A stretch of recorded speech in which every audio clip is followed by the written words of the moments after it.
Bueno, vamos a ver también una fotografía importante alrededor de cómo se empieza a mover las cuentas. Vamos a tener a Rodrigo Rato en breve aquí en Negocios Televisión. Luego tendremos a Mar Vidal. Antes, José Ramón Riera, economista. Muy buenos días. José Ramón. Buenos días. Un dato importante y un dato que va preocupando. Faltaron 32.000 millones. ¿Qué es lo que está sucediendo? Sí. ¿Nos lo puedes contar? Sí, vamos a ver. Hay dos cosas que son muy importantes a la hora de tener en cuenta la contabilidad nacional. Una, la manera de contabilizar por la línea de devengo y la manera de contabilizar por la línea de caja. Cuando digo que faltaron 32.000 millones de euros, es que si tuvimos un déficit de caja a día 30 de junio de 32.000 millones de euros. ¿Por qué se produce esto? Mira, pues muy sencillo. Es decir, en la contabilidad nacional se calcula, se dan como ingresos 132.000 millones de euros que se contabilizan como ingresos contables, pero realmente ingresos líquidos, lo dicen ellos, lo dice la Intervención General de la Administración del Estado, que depende del Ministerio de Hacienda, solo reconoce como ingresos 80.000 millones. Como además se tienen que pagar 111.000 millones, pues entonces lo que sucede es que hay un déficit de caja de 32.200 millones de euros. Es decir, que se tuvo que salir a los mercados a pedir solo para el déficit de caja de ingresos y pagos 32.000 millones de euros. Quiero aprovechar también que estamos en directo para que todo el mundo sepa una cosa. La contabilidad nacional, el 30 de junio, da como dato contable solo 18.000 millones de déficit, pero con una sorpresa mayúscula. Solo están contabilizados el 33% de los gastos presupuestados anualmente. Normalmente en esta fecha, a 30 de junio, no se llega al 50%, pero lo habitual es estar muy cerca del 43-44%. Con lo cual, le han contado a Bruselas que tenemos 18.000 millones de déficit contable cuando falta más de un 10% pendiente de contabilizar de todos los gastos del país. En donde ya es difícil, digamos que manipular datos es en el déficit de caja, porque el déficit de caja es cuánto ingreso y cuánto pago, y por lo tanto lo único que puedo hacer es pagar menos para tener menos déficit de caja. Pero bueno, la realidad es que a 30 de junio al Gobierno de la Nación le han faltado 32.000, exactamente 216.344.000 euros. Y eso es preocupante porque evidentemente esto lo que lleva automáticamente es a que hayamos tenido que pedir no solamente los 32.000 millones de euros para cubrir el déficit, sino que hemos tenido que pedir en total casi 50.000 millones durante los 6 primeros meses. O sea que la economía española está con, por mucho que diga Pedro Sánchez, está con auténticos problemas. Viene la negociación sobre los presupuestos. Una prórroga de los presupuestos puede perjudicar todavía más la fotografía que nos estás planteando, José Ramón.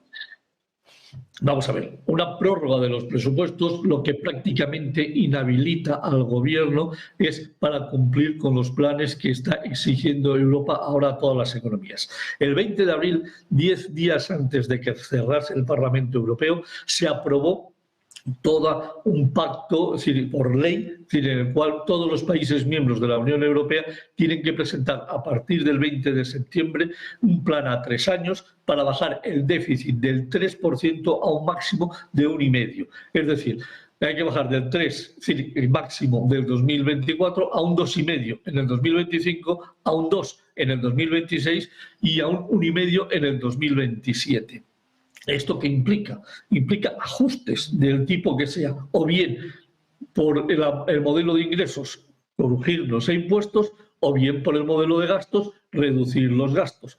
Los van a crujir a impuestos. El problema está que si se aprueba el concierto catalán, no hay dinero para pagar el concierto catalán y a su vez para reducir el déficit en el 2025 al 2,5% y en el 2026 al 2%. Y si además, sin unos presupuestos generales que permita redistribuir los gastos entre diferentes temas y preparar un plan de apretarse el cinturón, es realmente el tema que se nos viene encima, es diabólico. Y la verdad es que después de la declaración del presidente en la reunión con toda la Ejecutiva Federal del Partido Socialista diciendo que piensa pasar del legislativo, el legislativo es el único que puede aprobar los presupuestos generales.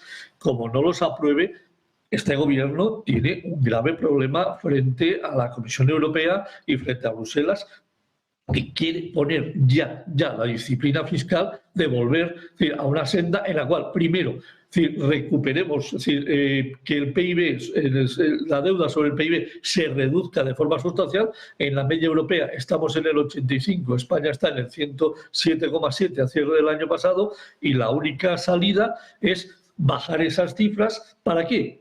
Pues como dijo en los últimos días de su periodo de mandato, Charles Michel, dijo: señores, pueden venir duras y crudas, y esta Europa tiene que bajar su deuda para, si necesita en otro momento, volverse a endeudar. Hoy, con el 85% de deuda sobre PIB, estamos 25 puntos sobre el plan que se aprobó en 1992 en Maastricht, el plan de convergencia para el lanzamiento del euro.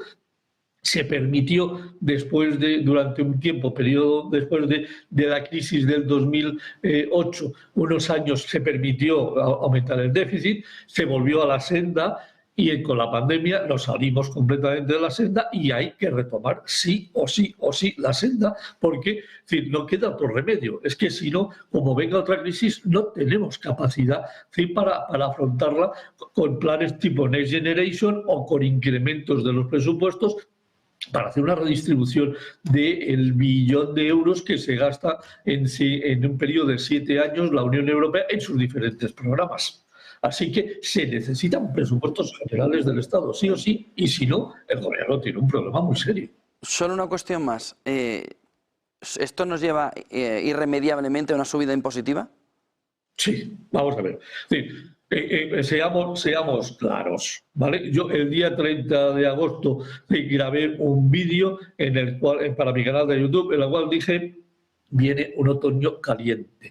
Van a haber subidas de todo tipo de impuestos, también en IVA y también en IRPF. En IVA, es decir, por un motivo, es que Bruselas nos está exigiendo para recibir los próximos 11.000 millones de euros que tenemos que subir, hacer una reforma fiscal del IVA, es decir, que lo subamos al 23%. Hasta ahora estamos jugando a patada a seguir para que no... bueno, pero el día que llegue o lo hacemos o no nos mandan 11.000 millones, pues tenemos un problema. Segundo, ya hemos oído al presidente que se va a subir un montón de impuestos. En teoría, por la línea de los ricos. Déjame que te diga una cosa, porque creo que es importante que lo sepan los espectadores. Vamos a ver, el 0,9% de las 20.230.000 declaraciones que se hicieron en el último año que tiene publicado Hacienda de declaraciones de renta, solo el 0,9% ingresan más de 600.000 euros. Entre 120.000 y 600.000 euros está el 4% de nuestras declaraciones de la renta. Es decir, el 94,5% de las declaraciones de renta de nuestro país está por debajo de 60.000 euros. Es decir, si alguien se cree que con 1.200.000 declaraciones de renta se va a conseguir recaudar suficiente dinero, es que, bueno, pues en Hacienda lo saben. O sea, sí, la agencia tributaria lo sabe, los inspectores de Hacienda lo saben, lo posible. La única forma que hay de conseguir recaudar más dinero es, evidentemente, el IVA, evidentemente impuestos especiales y evidentemente una subida de las bases del IRPF. ¿Lo va a hacer? Pues si se aprueba el concierto vasco, el concierto catalán, si se aprueba el concierto catalán, el estimado que tiene hecho muchos economistas, en los cuales yo me adhiero a él, es que hay que subir un 30% las bases imponibles. Agárrense ustedes los machos, porque vienen curvas. Pero un 30% de bases imponibles es una salvajada, ¿eh? Es una salvajada, claro. Es una salvajada. Es que es una salvajada. Es que es una auténtica barbaridad. Pero es que, ¿tú sabes lo que va a costar de verdad el concierto catalán? se quedan con 23.000 millones de euros. Es decir, te faltan 23.000 millones de euros para poder financiar al resto de las comunidades. Una subida del 2 puntos en el IVA da unos 7.000 millones. Te falta, como solo se aplica para la financiación autonómica al 50%, te quedarían 3.500 millones. Es decir, te faltan 20.000 millones. ¿Y de dónde vamos a sacar 20.000 millones? 20.000 millones teniendo en cuenta que tienen que ser en los impuestos a los cuales se puede aplicar la ley de financiación, la ley de la orgánica de la financiación de las comunidades autónomas, que significa ni más ni menos IVA, IRPF e impuestos especiales. Con lo cual, solo quedan o los impuestos especiales, que ya a la gasolina ya no va para más, se han recaudado casi 13.000 millones el año pasado y están muy parecidos este año, las bebidas alcohólicas, cerveza, vino, etcétera, etcétera, y poco más.